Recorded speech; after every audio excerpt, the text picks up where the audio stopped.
Hello YouTube world, Mike Daddy 1911A1 here. Not sure what I'm going to title this video yet, but it is a companion piece to the mighty M14 M1A video I just uploaded here a day or so ago. There were quite a few points that I missed. I had a script wrote out and it just would not come out to save my freaking life, so I decided to wing it, and I still missed some of the facts that need to be out there, as well as some of the helpful hints and like the different manufacturers, different pieces and parts that you can buy for your rifle. But we're going to get started with this. I got a list, not a script, but a list of items I want to talk about here. And so without further ado, let's get her done. The operating system of the M1A, M14 system, the rifles. Number one, the piston is contained up here in the gas cylinder. The piston design is so it is self-regulating and self-cleaning as it is fired. All right. But having said that, it was designed for a 147 grain 7.62 x 51 millimeter military cartridge. And what's the difference between a military 7.62 51 versus a civilian? The military version has a much thicker brass case, and the reason it does is because it is a self-loading gas-driven rifle. The very action of it extracting and ejecting and reloading the next cartridge is very quick, very violent, and is very stressful on the brass cases. That is the reason you'll see the AK-47 rifle and SKS, the Russians and Chinese and so forth, use steel instead of brass for the cartridges, because it's very violent action. If you have any type of self-loading rifle, whether it be an AR platform, M14, M1A, FAL, G3, whatever the case may be, you need to buy a broken shell extractor if it is using brass cases, because you will eventually rip the bottom of the case off, and then you will not be able to extract it without damaging the rifle. And the broken shell extractor simply goes inside the broken shell, and it has these prongs that open out as it gets past the case, and will hook it, and then you slam the bolt into it. The extractor grabs a hold of the broken shell extractor, and when you pull it out, it snatches that sucker out of there. I happen to have one and got it on my gear so that I could instantly grab it, put it in the rifle, rip out that broken shell, and continue. You should also do the same. There are several manufacturers such as Smith Enterprises and Fulton Armory who make an upgraded, newer version of that piston. It's a little more efficient, especially for tactical work, long range accurate fire, such as with the M25 sniping system and so forth. They also make them where they're titanium nitrate or nitride coated. Most of them are stainless steel. They make a tin coated one as well as chrome coated stainless steel versions. So there's many options for it. Also dealing with the gas system is the plug. Now most of them have standard plug in them, but there is a company called Schuster that makes an adjustable plug, so you can adjust the amount of gas that the system is receiving to operate in case you're using high-powered civilian ammunition. Because the case on civilian ammunition is thinner, you have more capacity for powder, as well as some of the match grade ammunition such as Hornady's new Superformance 308 and 7.62 x 51 millimeter ammo that is for serious long range shooting, and it has a lot higher pressure, and you can over pressurize the system and damage the rifle with continued use. If that happens, if you do not have an adjustable gas plug or whatever the case may be, all you have to do to prevent any damage is to turn the gas system off with the plug that I had a close-up on in my previous video, and work the action manually in order to just shoot it as a single shot, basically spring-loaded bolt action rifles, basically what it becomes. Originally, this the spindle valve, here's what this is called, the plug, or not the plug, but the spindle valve that turns the gas off or turns it back on, was designed on the rifle so that they could launch rifle launched grenades. And they use blank cartridges to shoot those grenades out to 200 to 300 yards with fairly decent accuracy to knock out the enemy troops. I'm not sure if there's any other adjustable plugs out there other than the Schuster system, but they make one for the M1 Garand as well as the M1 M14 system. ASCBLUEYE had a video where he was using it and said it would not allow the rifle to cycle, but you know, you may get different mileage depending on, you know, your rifle, your system, so forth. Onward and upward. Operating rod spring. Now this is something I wanted to point out. This is a warning to you. Do not be enticed into buying an extra power operating rod spring. Okay? These guns are developed with very sensitive timing. Okay, everything has to work in concert or you're going to end up damaging the rifle or causing it to become unreliable. The operating rod spring is what makes the rifle return. You fire it, it works the bolt comes back forward. That the forward momentum is provided by that operating rod spring.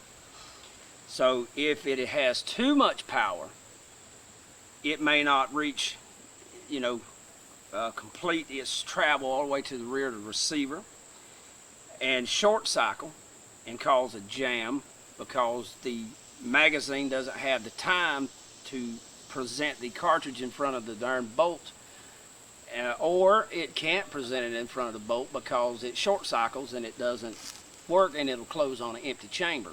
So the operating rod spring is very critical. You want to get the original specification spring as far as the diameter, the length, and of course the power that it provides, because if you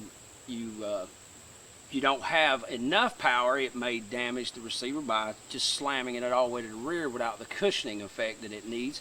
If it has too much power, like I said, it will short cycle and it may not load the next cartridge, or it may jam it. The bolt hits it about mid, you know, center of the cartridge and damages the cartridge, and then it's jammed. It won't. You have to take that cartridge out. You don't want to do that. The timing is key to the whole ball of wax. It's very intricate, so don't go screwing around with that particular spring. Now you can have extra power hammer springs, you can have extra power trigger springs, you can have extra power springs in just about any other part of the system. That one there is critical. Another thing is if it's too powerful, it may cause what is known as a slam fire. That is where the rifle fires the cartridge before the bolt is locked.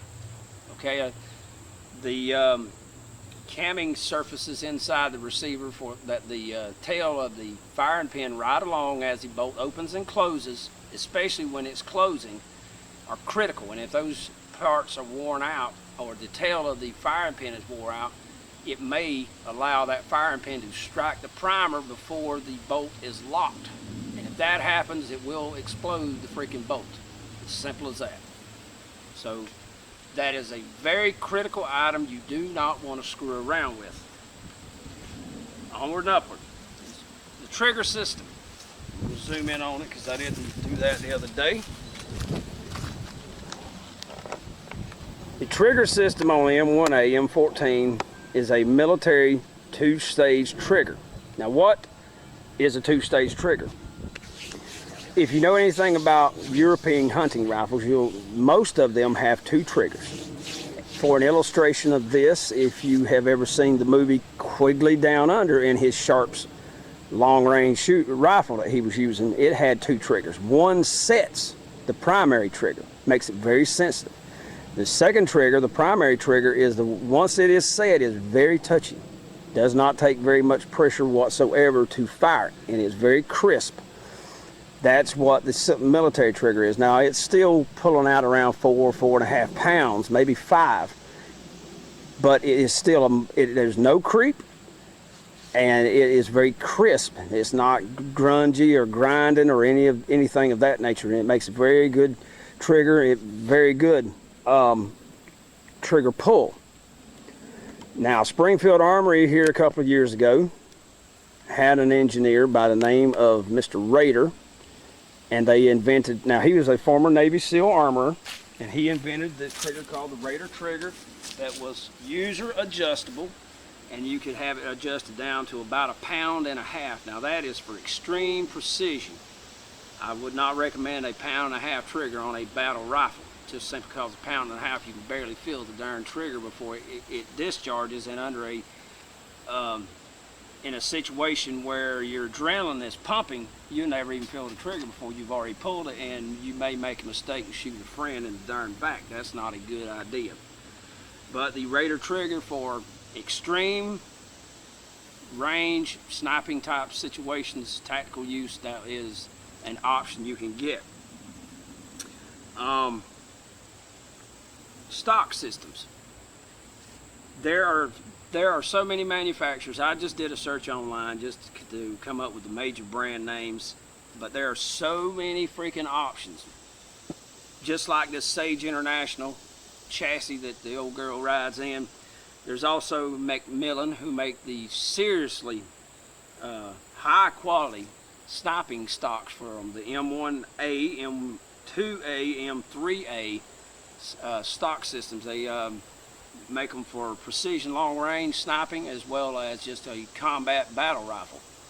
Our friend Mike M0331 was a squad designated marksman, I believe is what his title would have been, while he was in Iraq carrying an M14 in the, I believe it was the M2A Macmillan stock with the pistol grip. He likes the standard type stock better, the M3A versus the M2. There's also a company called J. Allen Enterprises out of California, and makes very, very good high quality tactical stocks for long range precision shooting of an M14. Of course, there's Sage International, Smith Enterprises. They have their own stock system.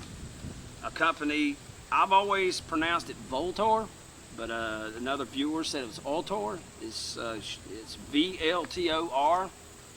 They make really good high quality stock systems, precision stock systems. ProMag makes one called the Archangel. Don't know much about it. Choate. Then there's if you're into wooden stocks, there's a company called Law 483 Enterprises, and they have some tiger striped wooden stocks that are absolutely beautiful. And there's many, many others. All right. Down to the magazines. Mil spec checkmate magazines are what I primarily use. I have a couple of Springfield Armory as well as one ProMag. The ProMag does not have the 2 feet that point down from the bottom of the magazine follower, and I'm not exactly sure the purpose. They keep it from tilting, or if they just bottom it out, you know, at the bottom so that you don't jam it up by putting too many rounds in it. But it does not have that. I have not had a problem with that particular magazine yet, but when I had the money, I bought the best that I knew of, and that is the Checkmate magazines. They make 5, 10, 20, and even 25 round standard magazines, as well as a brand new 50 round drum I was reading about the other day online. There's several manufacturers that make those, but at $225 for one of those, and the weight that you're going to add to the rifle for that much ammunition, I don't think I want that. Fulton Armory makes their own, Springfield Armory makes their own, Checkmate, and there's quite a few others, you know, the less expensive versions. Barrels. M1A, M14 system, you can get a standard barrel weight, which has the original GI contour. You can get a medium heavy target barrel. You can get a heavy target barrel. You can get them in stainless steel, you can get them chrome lined or standard without the chrome lining. You can get them from 16, 18, 20, and 22 inch lengths on the barrel. You also, when you adjust the length of the barrel, you have to there's a modified gas system so that the timing is correct. Because the barrel has to stay pressurized long enough in order for the action to work. And when you cut the barrel, the pressurization that takes place when you fire the cartridge gets shorter and shorter because it doesn't have that length of travel to the barrel, so they have to modify the gas system some way, shape, or form. Now, I'm not sure if it's just a bigger hole or what the case is. I went with the 22-inch barrel, even though at the time I bought my rifle, Springfield Armory had the Scout and the Scout 2 with the shorter barrels, because I wanted the maximum performance from the cartridge that I could get at any given range. And 22 to 24 inches is about the optimum barrel length for a 308 cartridge to get all the thump out of it that you can get out of it.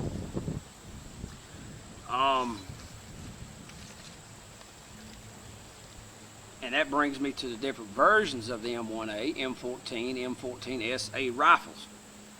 There are standard rifles. It's basically military spec, as far as the length and the operating system and everything else, the magazines, the stock, and so forth.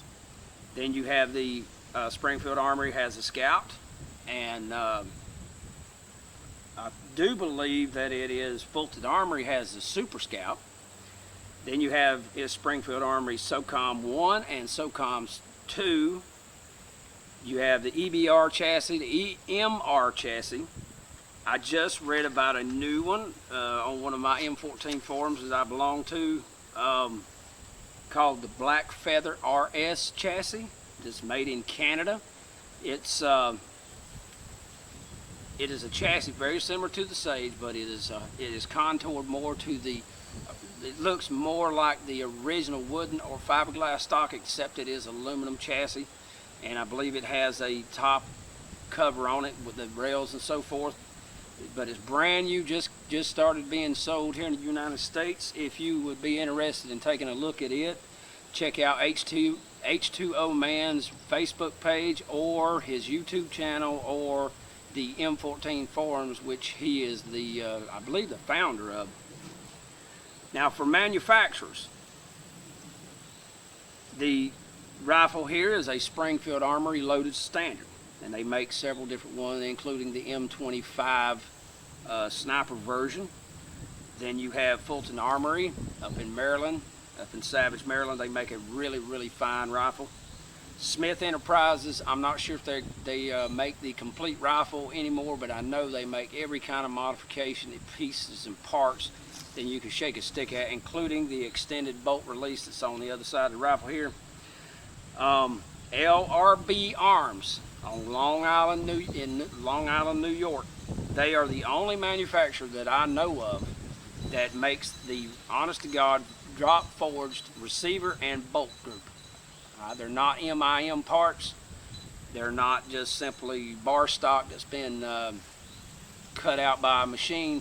They are actually drop forged to the original military specifications, and they are supposed to be the strongest receivers of their type out there, but they are expensive. Fulton Armory and Smith Enterprises rifles, they go for a pretty damn penny, but the LRB Arms with the military spec, true military spec layout is very expensive. Then of course you have the accessories. Since the War on Terror began, everybody and his brother makes accessories for the M14, M1A platform. Of course, Springfield Armory makes accessories. Smith Enterprises makes accessories. LRB Arms, Fulton Armory, they all make accessories, but there are many, many other manufacturers such as Sadlac. God, my brain just went blank on me. I cannot think of all the different ones, but most of the manufacturers I spoke of earlier, they all make accessories for the M1A, M14. And once you put it in a stock like this, or you modify your standard stock with Picatinny rails and so forth, the accessories that every other rifle can carry around, such as flashlights, bipods, electronic sights. It makes it so much easier to mount all this. It makes it such a versatile system. For more information on M14, M1A systems, check out the M14 forum, EBR forums, H2O Man's channel here on YouTube and on Facebook.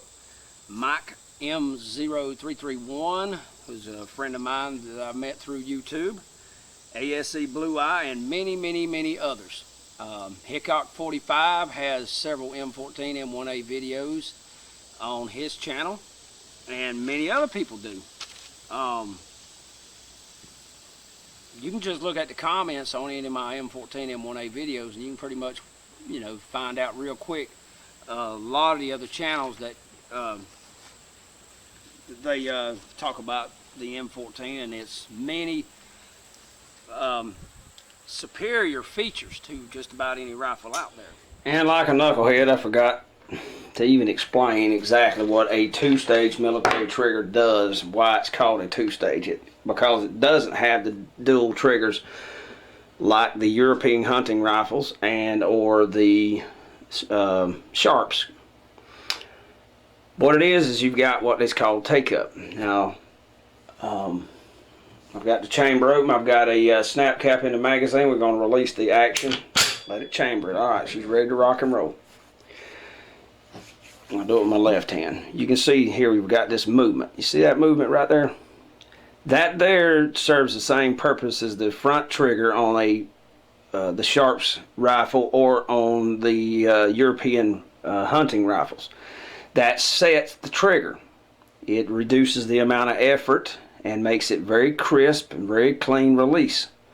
So you take up that's not creep, that is take up's what that is. And it sets the trigger so that once you pull it, it's fairly smooth, crisp, lets off real good. There's no grind or crunch or all that crap.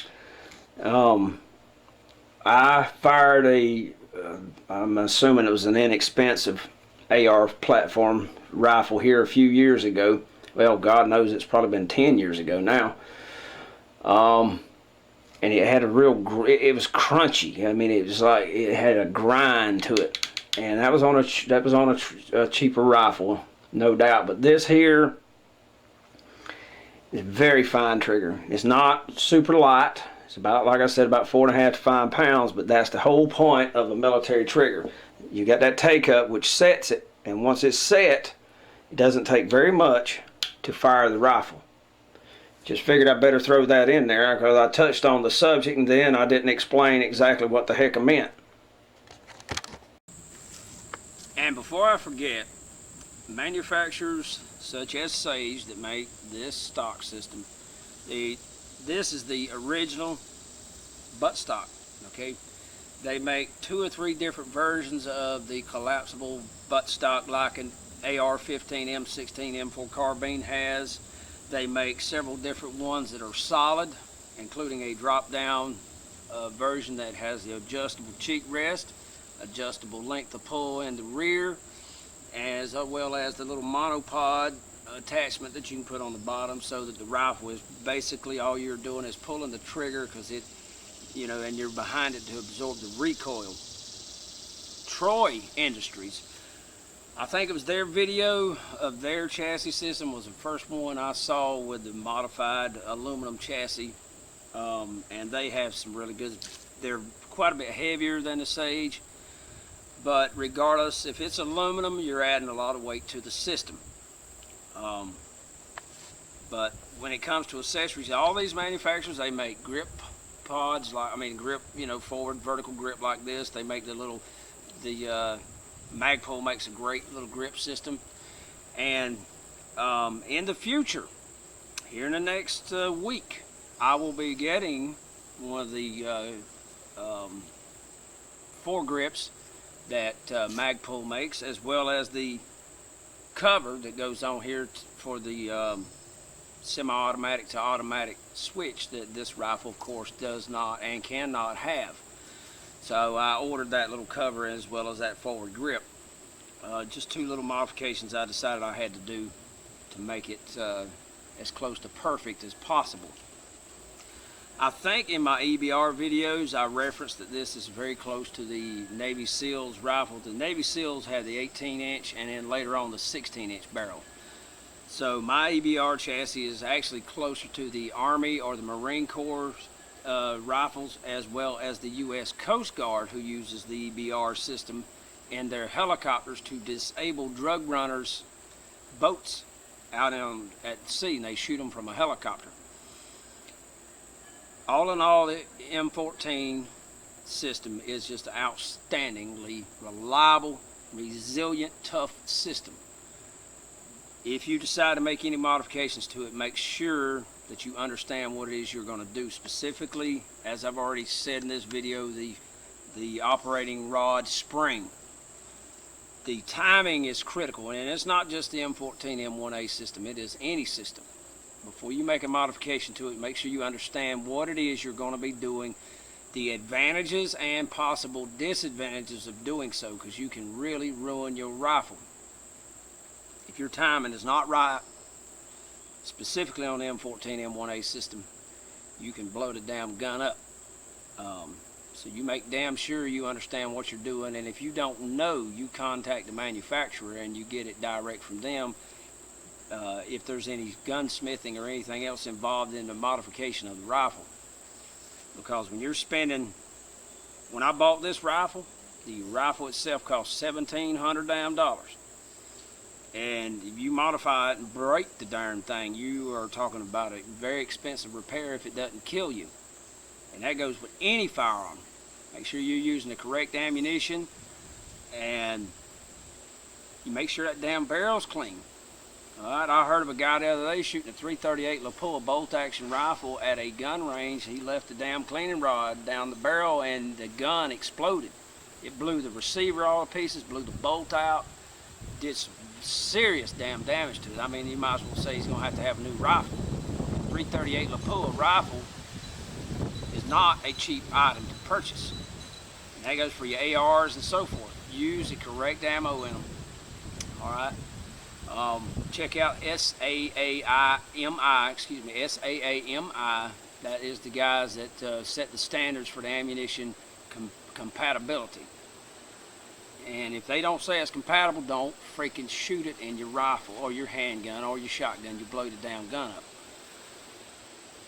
This is MacDaddy 1911A1, hoping that, you know, that if nothing else, it was an entertaining video. If you're an owner or someone who is thinking about purchasing an M1A, M14 system, I hope it was informative. And if you do buy one, other than its weight and length, depending on, of course, the barrel length and the stock options, it is an outstanding firearm. And it will do the job reliably as long as you use a little bit of damn common sense before you make certain modifications to it. If you screw up your own damn rifle, it's your own damn fault. That's all I can tell you. But anywho, thank you very much for watching.